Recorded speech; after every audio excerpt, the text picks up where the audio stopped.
Good morning, students.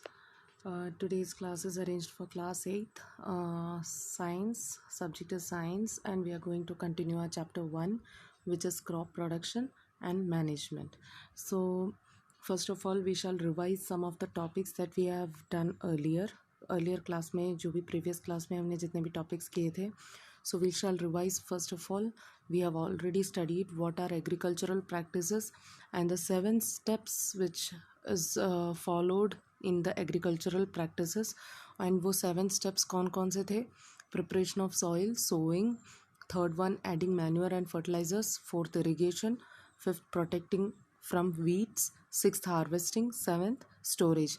इसमें से हमने थर्ड स्टेप तक कवर अप कर लिया है, adding manure and fertiliser. And last class में हमने इन दोनों के डिफरेंस भी डिटेल में कर लिए थे. Now in today's class we will move on to the next step which is irrigation system.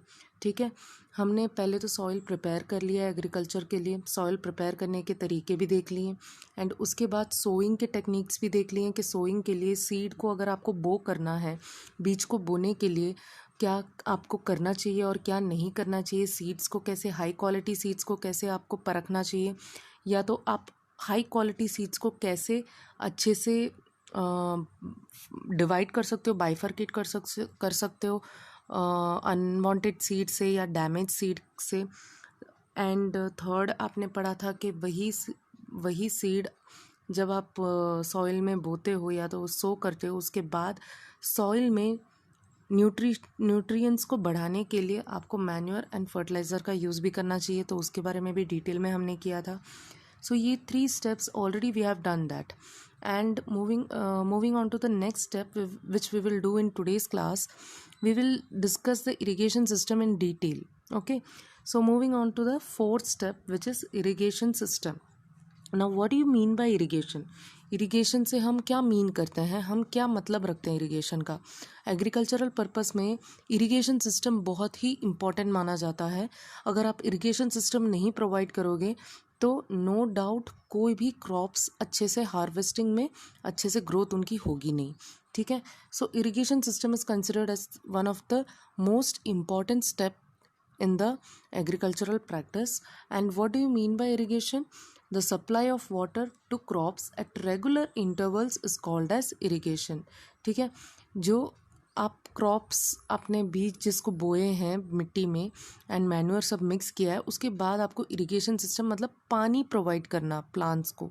ठीक है, एंड रेगुलर इंटरवल्स में यहाँ पे स्पेसिफिकली लिखा है पानी जब भी आप प्लांट्स को प्रोवाइड करो you have to give it in regular intervals. ऐसा नहीं कि आज थोड़ा पानी इरिगेशन सिस्टम से आज थोड़ा पानी दे दिया प्लांट्स को एंड 2 दिन बाद अब इतना सारा दे दिया तो आपको लगे हाँ 2 दिन तक चलेगा, 2 दिन तक पानी नहीं देना है, वापस से देना है. ऐसे नहीं, you have to do it daily on regular basis. ठीक है, टाइम टू टाइम आपको प्लांट्स को इरिगेशन सिस्टम के थ्रू पानी प्रोवाइड करना रहेगा. एंड वही सिस्टम को हम एग्रीकल्चरल प्रैक्टिस में इरिगेशन कहते हैं. The supply of water to crops at regular intervals is called as irrigation. Now ये जो वाटर सिस्टम है, ये इरिगेशन आप प्रोवाइड करते हो प्लांट्स को, तो ये किसके ऊपर डिपेंड करता है. जैसे मैंने बोला कि रेगुलर इंटरवल में देना है. अब रेगुलर इंटरवल में देना भी है तब उसमें भी कुछ फैक्टर्स हैं जो आपको ध्यान में रख कर पानी देना होता है. जैसे कि अगर आप रेनफॉल मतलब रेनी सीजन में क्रॉप्स की ग्रोथ कर रहे हो तो आपको टाइम टू ये रेगुलर इंटरवल जो है थोड़ा सा इधर उधर हो जाए तब भी चलेगा, क्योंकि रेनी सीज़न है, हमेशा रेनफॉल होता ही रहता है और पानी प्लांट्स को मिलता ही रहता है. तो इरिगेशन सिस्टम वहाँ पे कम यूज़ हो तब भी चलेगा.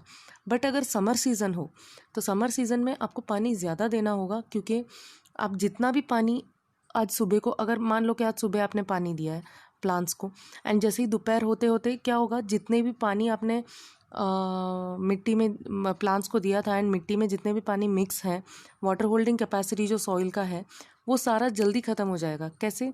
क्योंकि समर है, टेम्परेचर ज़्यादा हो जाएगा दोपहर तक एंड जैसे ही टेम्परेचर बढ़ेगा मिट्टी भी गर्म होती जाएगी एंड मिट्टी के अंदर जो भी वाटर मॉलिक्यूल्स हैं या तो वाटर आपने जितने भी सप्लाई किए हैं वो सारे इवॉपरेट होते जाएंगे. ठीक है, मतलब पूरा इवोपरेशन प्रोसेस बहुत ज़्यादा बढ़ जाएगा due to the rise in temperature. Summer season में टेम्परेचर बहुत हाई होता है जिससे पानी इवोपरेट हो जाता है जल्दी, इसलिए आपको समर सीजन में टाइम टू टाइम मतलब एक दिन में 2-3 बार आपको पानी देना होगा। ठीक है, सो ये जो पानी देने का सिस्टम है इरिगेशन सिस्टम, दैट डिपेंड्स, कुछ कुछ फैक्टर में डिपेंड होता है। अभी मैंने रेनी सीजन समर सीजन के बारे में बताया, मतलब सीजन पे डिपेंड होता है इरिगेशन सिस्टम आप कैसे देते हो, कितने कितने टाइम गैप में देते हो, ये सब सीज़न पे डिपेंड होता है। अब दूसरा किस चीज़ पे डिपेंड होता है, सॉइल पे डिपेंड होता है। मान लो कि आपने जो एग्रीकल्चर किया है, क्रॉप का प्रोडक्शन किया है, प्रोड्यूस करने वाले हो, जो मैनेज कर रहे हो, वो क्रॉप अगर ड्राई सॉइल में है, ठीक है, अगर कोई भी ड्राई सॉइल में आपने पूरा एग्रीकल्चरल सिस्टम सेटअप किया है, तो ड्राई सॉइल में बार बार आपको पानी सप्लाई करना रहेगा।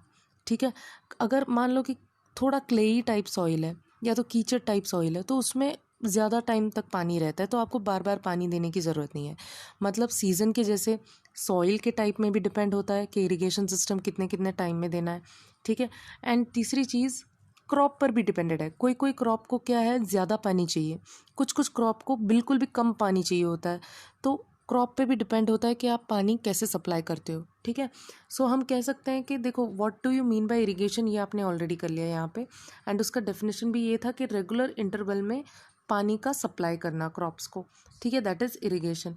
अब इरिगेशन कब कब देना होता है, या तो पानी कब देना होता है, the time and frequency of irrigation. ठीक है, टाइम मतलब रेगुलर इंटरवल ऑफ टाइम, या तो उसकी फ्रीक्वेंसी मतलब कितना ज़्यादा देना है कितना कम देना है। अगर आप एक टाइम में दे रहे हो तो आप थोड़ा पानी दे रहे हो या बहुत ज़्यादा देर तक पानी दे रहे हो, फ्रीक्वेंसी मतलब अमाउंट। ठीक है, यहाँ पे तो time and frequency of irrigation varies from crop to crop, मतलब हर एक क्रॉप टू क्रॉप वेरी होता है।